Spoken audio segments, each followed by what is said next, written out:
the most controversial war in our history, and the longest. More than 2.5 million Americans were sent overseas, the only war we ever lost. But like all wars, there were sacrifices and death, and there were heroes. But unlike other wars, those young Americans who came home didn't come home to parades. There were no statues, there were no monuments, no welcome, sometimes not even common decency. While I was walking on campus, I was attempting to pass 3 girls who were walking towards me, and 2 of them, almost in unison, walked up and spit in my face for the obvious reason that I had a uniform on. So I went and saw their assistant director of admission at a major West Coast school, and the assistant director of admission says, well, we know that you went into the Marine Corps private and got out an officer, and we know you worked hard, but the school is simply not partial to hired killers. But I started to learn that there was still some hard feelings about Vietnam, which I was kind of shocked because it was coming from my peer group, friends that I had grown up with that hadn't gone to Vietnam. And either I had changed or they had changed, and I took the abuse at college, so I decided to drop out and go into business for myself, which I did. It seems the media couldn't separate the warrior from the war. In movies, on TV shows, in newspapers, the Vietnam veteran has been portrayed as everything from a drug-crazed psycho to a guilt-ridden victim.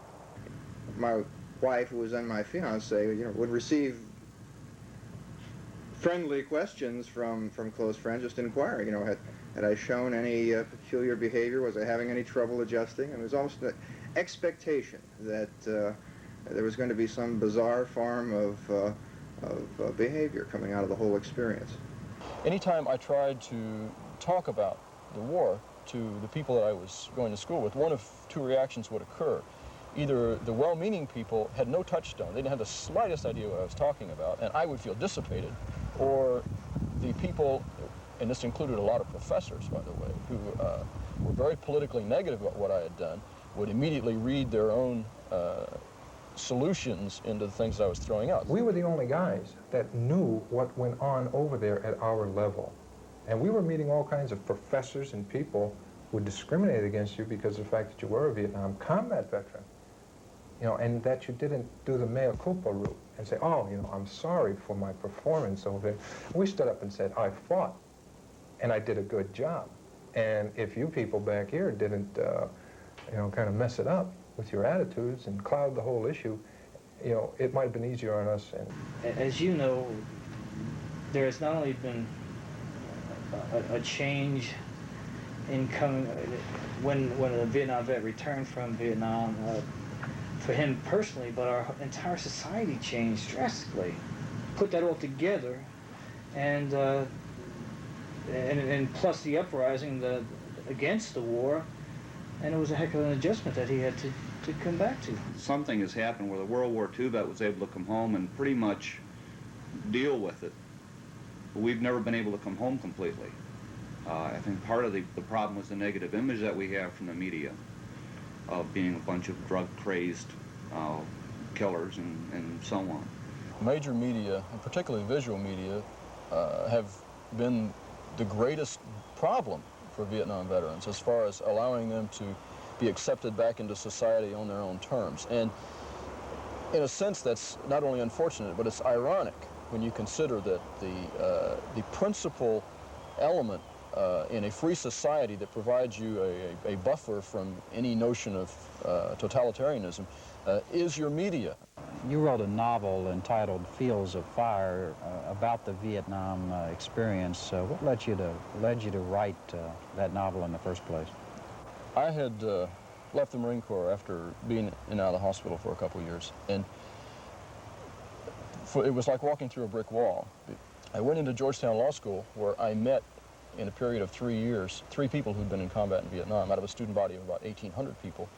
And to the people there, in the same age group, the war was a theoretical abstraction, a negative because of things that they had been fed in undergraduate, but something that was not human. There was no human face on the war for them. And that frustration was the principal reason that I sat down and started writing Fields of Fire. So the country's been left with a sense of impotence, that we can't do things, and we got ourselves into trying to pay for the war, so we're burdened with inflation. Unemployment began to rise, interest rates rose, the stock market, after having a tremendous burst during the war, started to fall, and bonds fell, and there didn't seem to be any answers. And then there was the Iranian problem, where we couldn't even get a few people out of jail. And the people that are working with it seem to start to restore a sense of hope and pride, and the people that fought in Vietnam need that hope and pride. We meet to inaugurate a program that's aimed at helping a group of veterans who have never received the thanks they deserve for their extraordinary courage and dedication. The long dragged-out tragedy of Vietnam divided our nation and damaged America's self-image. And part of that tragedy, a major part, was the sacrifice by men who fought as bravely as any American fighting men have ever fought. Millions of young Americans, when they were called upon, did their duty and demonstrated courage and dedication in the finest tradition of the American military in a war they were not allowed to win. It'd mean a lot to me, because when I went off to Vietnam almost 12 years ago now, it was for the president of the country that I thought I was going. And I think it's just great, because I'm an idealist, a purist. I resigned an appointment by the governor of our state as a judge in the magistrate court because of my beliefs for this program. And I think it's going to be beneficial not only to the veterans that need services, and even to those that are so-called readjusted, because I want to give that positive that we are leaders now in the community across the United States, and we're ready to extend and become one family again, being the United States of America.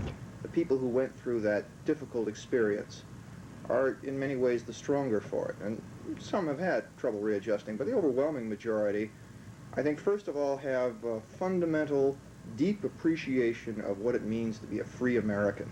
And we saw the downside. We saw civilization in chaos and catastrophe. We saw what 25 years of war can do to a country. And we saw what the absence of freedom, of terror. You know, I was in the advisory program, and I had to deal with Vietnamese who were systematically terrorized and their relatives and friends murdered. You see something like that, then you sure come back thanking God to be an American and believing in what our country's all about. Ed, what's the purpose of the Vietnam Veteran Leadership Program? The purpose is leadership, Tom. It's getting the Vietnam veteran into the mainstream of American society as a leader, helping the lingering problems from the war. They're working to solve them, and they're doing a darn good job with it. What kind of Vietnam veterans have stepped forward to become involved in this program? The whole range. 18-year-old kids that carried a rifle in the mud, to Air Force colonels that won the Medal of Honor. The whole spectrum of Vietnam veterans. Navy veterans from Yankee Station, in the Delta, Marines, Army, Air Force, even a Coast Guard veteran or two. Powerful group of people. Powerful. I was coming on the plane and I was telling Jim Reichert, our chairman, I says, you know, the group of people we're going to be meeting can form a very strong network, not only for the VVLP, but for political structure, a financial structure. There's so much talent in that room there. And that's just a tip of the iceberg. There's so much more out there. So much more of it. And they're all ready to do something. Vietnam veteran can provide a tremendous source of leadership simply because of the perils they've had to overcome in terms of being able to accomplish anything in their post-Vietnam experience. I think it gives a cadre of leaders out there who can recognize obstacles not only in a combat situation, which they went through, or in a hostile situation, but can also come back, or who also had to come back and face a hostile environment in their communities. Since I've gotten involved in this program, I've found that there are so many successful veterans out there who've made so many contributions, not just to the society and the communities they live in, but to the other people that live around them. I mean, in personal friendships, the way they've touched other lives. It's really become, it's more now than just helping veterans. It's helping the whole community. And as soon as the community sees that we're the resource that they can go to in the future, I think that's going to be, we're all going to be a lot better off for it. When I was asked to become a leader and involved in this program, I sat on that for 2 months, thinking initially, well, is this just another Vietnam veterans program? And isn't time healing the war wounds? And are we just creating another bureaucracy here? But as I thought about it, and it ripened in my mind for a couple months, I liked the idea of veterans helping veterans. I like that concept of self-help, of groups helping groups. And if we can't take care of our own, I don't think we should expect government to do it. There's an old saying that says you're either part of the problem or you're part of the solution. If we don't help ourselves, nobody's going to help us. We've got to do it for ourselves and by ourselves. The Vietnam Veteran Leadership Program is the first federally sponsored effort on behalf of Vietnam veterans run entirely by the veterans themselves, united this time by a desire to help some of their fellow veterans with lingering problems associated with the Vietnam experience, particularly in the area of unemployment and underemployment.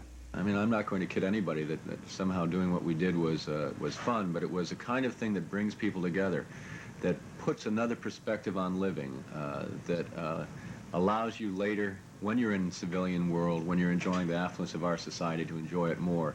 At the same time, mindful, nonetheless, of what tragedy and what horror is about. It's a matter of perspective, and I enjoy Vietnam veterans. I enjoy their company. I was honored to lead the men I led, and if I can do anything in small part to make the lives of other Vietnam veterans easier, I'll do that. And it's kind of self-satisfying. It's the bond of having taken a stand. It's the bond of accepting responsibility at that early age that we had talked about, saying I can do it, I will do it, and then carrying it through. I think there is a brotherhood among those of us that serve. I don't know, I think it's stronger even than perhaps other war veteran classes. Why is that? Why is that? I don't know. Maybe it was the war. Maybe it was just the nature of the beast. The harshness that the anti-war movement, I think, brought us together. I think we felt not only alienated in an alien country, but I think there were many times we looked back at our own country and felt that, that support was not there among a great many people. And I think all of that adversity, both the trouble back home and the nature of the war over there, I think has bound us together. Campus protests, major demonstrations, sometimes even violent confrontations were common in the late 60s and early 70s. Even in Hollywood, the issue took hold, with many Hollywood stars lending their name and personal support to the anti-war movement. But as he had done so often in his career, John Wayne ran against the tide with his movie Green Beret and his outspoken support for American soldiers in Vietnam, and his now famous visit to Harvard Square in 1974. It was such a significant event, it probably generated more interest and showed to the American people that they were capable, this nation was capable of readjusting from the complexities of the philosophies that generated during the Vietnam War, handling them through this catharsis in a way. And I know for Wayne it was terrific. For me, it was an opportunity of a lifetime that I caught some flack for, I must admit, but I wouldn't regret doing it. This the entire event was being put on voluntarily by reservists, and the Paris Match newspaper reported us as elite armored troops escorting the Duke into Harvard Square.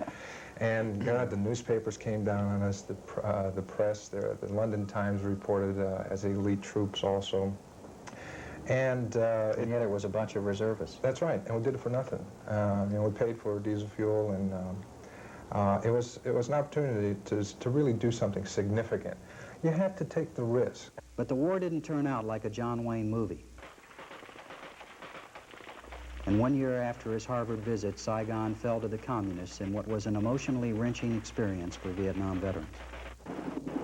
And I remember how badly the other combat qualified officers, the combat experienced officers and myself took it when we were back in Massachusetts sitting around watching it on television waiting for the end to come. And you saw a lot of guys start to cry they'd never done before, and anger and everything.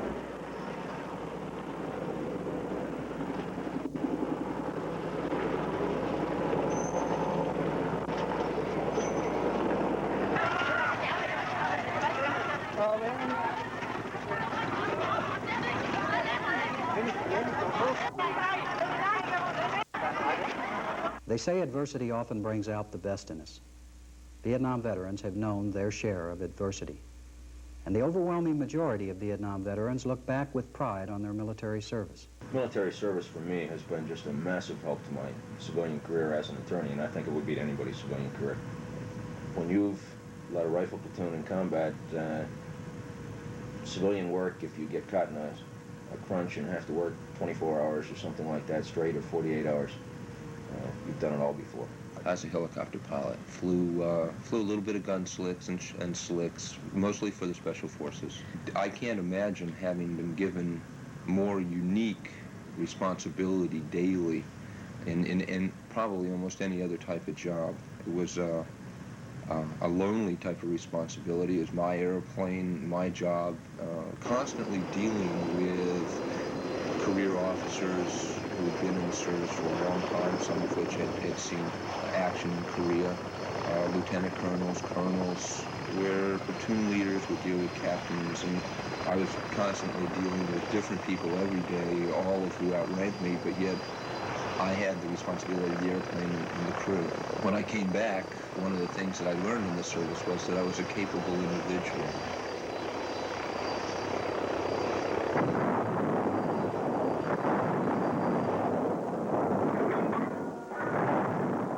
You come into the military on this notion that, the professionals fight the wars, and they do their part. But when I was 23 years old, I had 170 men in the field, and I looked around one day, and this light went on in my brain, and it said, "Civilians fight wars." And I was wondering if there's anybody out there who was older than me. And I was 23 years old, and I went around asking everybody how old they were. There were two guys who were older than me, at 170, and they were both professional Marines. I was an infantry platoon leader with the 9th Infantry Division. I think the world of that. I had a battalion commander. He said one thing that I'll never forget. He said that is the greatest honor that any American can have, that no one who has not led an infantry platoon can understand what it is, what leadership is all about. And now, more than 10 years later, I have to say that those words ring true every day. Every man in an infantry platoon puts everything he has on the table. Everyone shares. No one holds back, because if anybody holds back, people get hurt. And I mean, I was just deeply privileged. I think the world of the young American. I mean, I can't tell you, so many men whom I saw were hurt because they were trying to save another American's life. The general attitude through the past years since the end of Vietnam was that these guys in Vietnam, these guys that died in Vietnam, didn't die for any reason. I don't agree with that. I feel that there was a reason. I knew many of these guys personally, and they felt that they were there for a reason. We should always remember that in a hostile world, a nation's future is only as certain as the devotion of its defenders, and the nation must be as loyal to them as they are to the nation. Would you serve again if called? Of course. Why? Why? I mean, you lost your sight over there. Mm-hmm. How can you say that you'd serve again? Why? Well, I appreciate our country. I think if you look back on and compare our country with others, we fought for America. We fought for democracy. That hasn't changed. I was drafted at age 18 out of high school. 5 months later, I found myself in Vietnam with the 4th Infantry Division. And coming from a patriotic state, my father being an officer in World War II, I felt it was my duty to my country, because I feel we have to give something back. I'm one of those guys that all my life, I guess, all my heroes have been people who did things for other people. I grew up in a small town in Vermont. Patriotism was something that wasn't really worn on your sleeve, but was something that everybody felt. There's absolutely no doubt in my mind that I would serve again in the Marine Corps, and that I would go to Vietnam again. Serve again? Yes, I would. Not that I'd like to.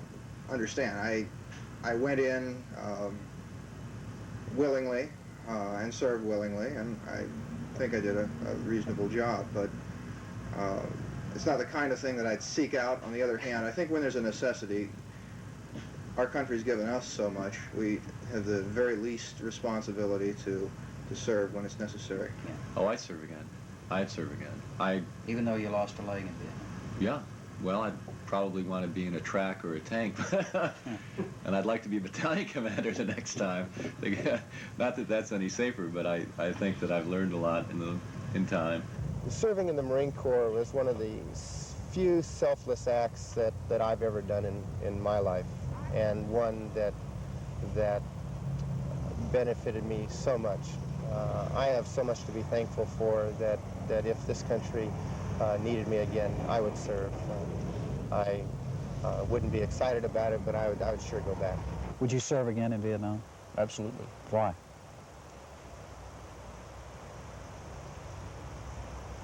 In one sense, it is the most important thing I've ever done, or ever will do. And that is through a lengthy process, the mothers of America entrusted my judgment, entrusted their sons to my judgment. And I don't mean to sound hokey when I say that, but I've never had a greater responsibility than standing at a trail intersection and deciding to go left or right, and knowing that if I make the wrong decision, people are going to get killed. It was something that, first of all, was meaningful. Second of all, it gave me good friends that I still have. And third of all, it was the greatest philosophical issue of our lives, probably, our young lives. And there's only one side of that issue that I would ever want to be associated with, and that is the side that believed that the freedom of 14 million people was worth putting my life on the line for. James Webb, Marine Company commander, twice wounded, awarded the Navy Cross for gallantry, best-selling author of Fields of Fire and a Sense of Honor. Gene Connell, intelligence NCO on a B-52, now a partner in law firm of Connell and Connell. Jock Nash, Marine platoon commander, now chief counsel and staff director of a subcommittee of the U.S. Senate Judiciary Committee. John Garcia, draftee, 4th Infantry Division, now executive director of the New Mexico VVLP. Jerry Wamser, MACV advisor to the 23rd Vietnamese Infantry Division, helped South Vietnamese refugees after the fall of Saigon, now an attorney in private practice. George Skypet served 2 tours as a senior intelligence advisor to Vietnamese units, now a successful artist with exhibits throughout the United States. John Fales, Marine, blinded in combat, now a public affairs officer for a federal agency. Al Lynch, an NCO with the 1st Cav, awarded the Medal of Honor, now chief of ambulatory care at VA Medical Center in North Chicago. Kip Becker, helicopter pilot, has 2 master's degrees and a PhD, now assistant dean of Wilmington College. Wayne Hamby, 2nd Battalion, 3rd Marines, lost an eye and a hand in combat, resigned a judgeship in Delaware to help Vietnam vets. Ed Timberlake, Marine F-4 pilot, graduate of the Naval Academy, now National Director of Vietnam Veterans Leadership Program. Francis Guess, served with the 1st Infantry Division, now Commissioner of General Services, State of Tennessee. Rick Eilert, Marine rifleman, severely wounded, 38 operations since returning home, author of the novel 3 South. Leo Thorsness, prisoner of war in Vietnam for 6 years, earned the Medal of Honor, now corporate executive with Litton Industries.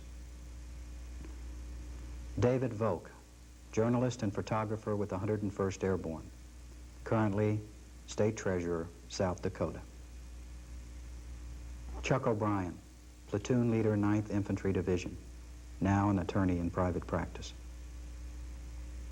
Rick Barnes, Staff Sergeant, Marines, twice wounded, earned the Silver Star, now 2nd in command, Dyer, Indiana Police Department.